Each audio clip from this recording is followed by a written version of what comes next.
Olá pessoal, meu nome é Thiago Malaquias Fritzen, eu sou médico endocrinologista, professor de endocrinologia da Faculdade de Medicina da Universidade de Passo Fundo, mestre em endocrinologia pela URGS, e hoje eu vou falar da relação do diabetes com o Covid-19 a convite da Escola de Extensão da UPF.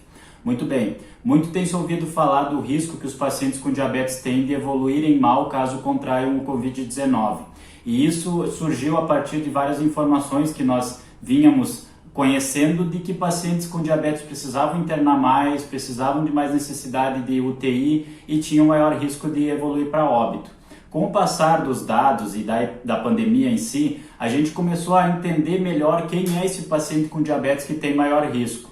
Então, isso é extremamente importante de descrever que nem todo portador de diabetes está em risco maior de evolução desfavorável. Qual é, portanto, o paciente com diabetes que tem maior risco? O paciente seria aquele maior de 60 anos, que tem ou teve durante muito tempo um descontrole da sua doença, ou seja, os níveis de açúcar sempre muito aumentados, que apresenta complicações relacionadas ao diabetes, como a retinopatia diabética, que é a doença do olho relacionada com o diabetes, infarto prévio do coração ou doença cardíaca, doença renal, insuficiência renal com necessidade ou não de diálise, má circulação, principalmente em pernas, relacionadas muitas vezes com amputação de dedos, enfim. Esse paciente é o paciente em maior risco de evoluir mal caso contraia o Covid-19. É importante relatar, portanto, que se você tem diabetes, mas mantém seu controle glicêmico adequado, não tem complicações crônicas, tem menos de 60 anos, o seu risco de complicação caso contraia a doença é muito semelhante ao paciente que não tem diabetes. Portanto, aí está o fator fundamental do controle glicêmico adequado, porque isso reflete diretamente na nossa capacidade de resposta à infecção.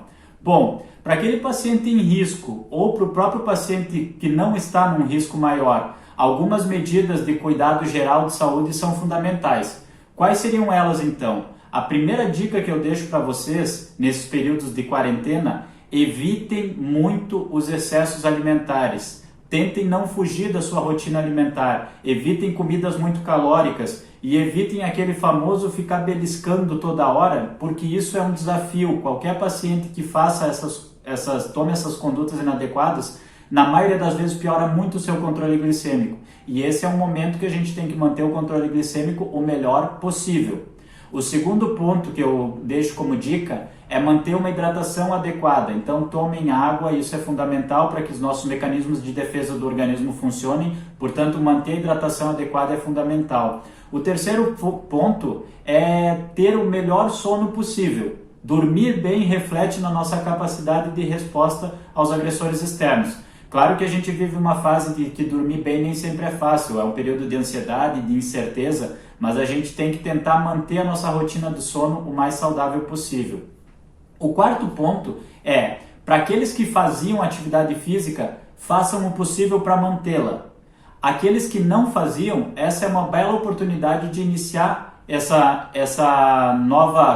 novo modo de vida e levar isso como uma herança positiva da pandemia. Quando e como eu vou fazer atividade física? Bom, a resposta aqui é como eu conseguir. Eu posso fazer com professores em videoaulas, eu posso, por opção, sair caminhar na rua ou fazer minha corrida, se eu já fazia isso, sendo que, obviamente, em ambientes externos eu tome os cuidados necessários. Lembrando que agora no nosso território estadual é obrigatório o uso de máscara e uma dica importante da máscara é que ela não deve ficar sendo manipulada, abaixada, erguida. A partir do momento que eu coloquei minha máscara, eu só vou levar minha mão de volta quando eu for retirá-la ao chegar na minha casa. E obviamente aquelas orientações de quando chegar em casa, tirar o seu calçado, tirar a sua roupa, adentrar no ambiente interno da casa e fazer sua higiene, tomar o seu banho, que isso vai servir como proteção pessoal e também como proteção dos seus familiares contra qualquer patógeno que possa ter sido levado da rua.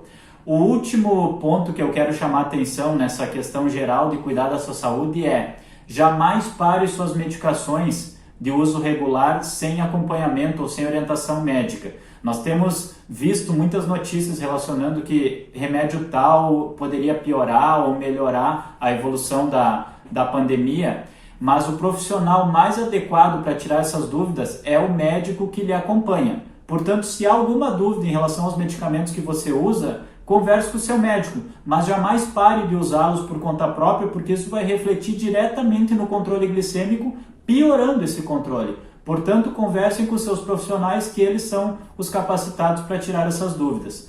Para terminar, nós vivemos uma época de muita informação, nós recebemos informação de toda parte, da televisão, do computador, do próprio celular, e infelizmente grande parte dessa informação ela não é verdadeira, são informações falsas, e isso faz com que a gente tenha, às vezes, conclusões precipitadas. Portanto, qualquer informação que você receba, que não tem referência, que não se sabe quem escreveu, evite compartilhá-las e evite adotá-las como verdade absoluta. Se você tiver dúvida, pergunte para os seus profissionais que assistem vocês, porque eles estudaram, eles têm o conhecimento baseado em pessoas que dedicam a vida a criar realmente informações verdadeiras. Portanto, filtrem muito essas informações que vocês recebem das mídias sociais.